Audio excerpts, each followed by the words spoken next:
What's going on, y'all? It's Parquet. So this past weekend, I got the opportunity to call my first race over at GT Champions. Shout out Chris, shout out Pick, shout out all of GT Champions for giving me that chance. But the race that I did was iRacing, which is a little bit different for me since I exclusively do Gran Turismo 7. And it made me think of something.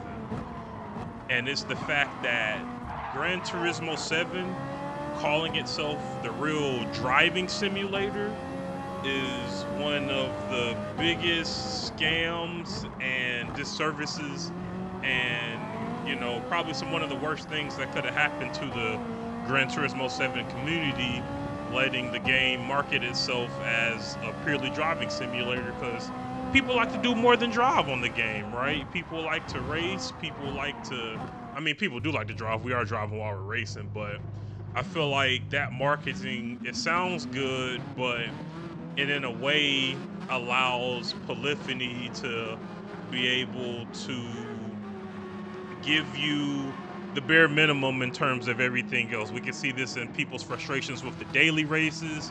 We can see this in people's frustrations with even the cars that come out. They be coming out with ice cream trucks and doggone hoopties and doggone pallet trucks. Nobody trying to drive that. And it was something that I just didn't care about necessarily, because I'm not really, you know, I'm new to this racing game, right? I'm not necessarily true to it, but after spending some time in iRacing and seeing how they kind of get down with things, it really made me see Gran Turismo in a completely different light.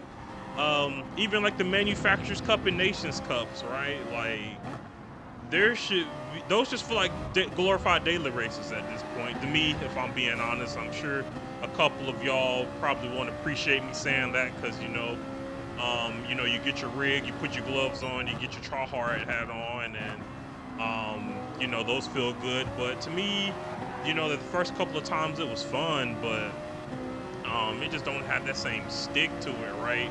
Now, I will say Gran Turismo does do a good job at not hiding a lot of the stuff behind microtransactions. I won't say everything, because there are microtransactions present, but I've never felt like me not putting more money than the $60 into the game was ever a deterrent for me in having fun in this game. And on the other hand, iRacing, it seems like you gotta pay for everything. You gotta pay for a new map that come out. You gotta pay for the new cars. I'd be surprised if they make you put gas in the tank. But yeah, I don't know. This is just something random put together that just was on my heart and on my mind. I'd love to know what y'all think about kind of this idea of Gran Turismo and polyphony limiting itself, or maybe correctly marketing itself as purely a driving simulator. And yeah, if you want to hear more from me throughout this summer, I'll be working with the GT Champions team, calling a couple of the races. It's new to me. It's something I'm trying to get used to. Next week, I actually get my first solo gig. It'll just be me. I say flying solo. All of us that say we're flying solo and self-made and all of that, that's never really true, right? We always have a team behind us. So shout out to mi hermano Pix, who's going to be there with me, keeping the trains in motion. And yeah, that's all I kind of wanted to leave y'all with. I'm just going to let the rest of this video play, because this was a pretty cool race at Maggiore. Love this track, and yeah. Hope y'all have a great week. Be blessed, and I'll be catching y'all around the internet. Shout out Yap.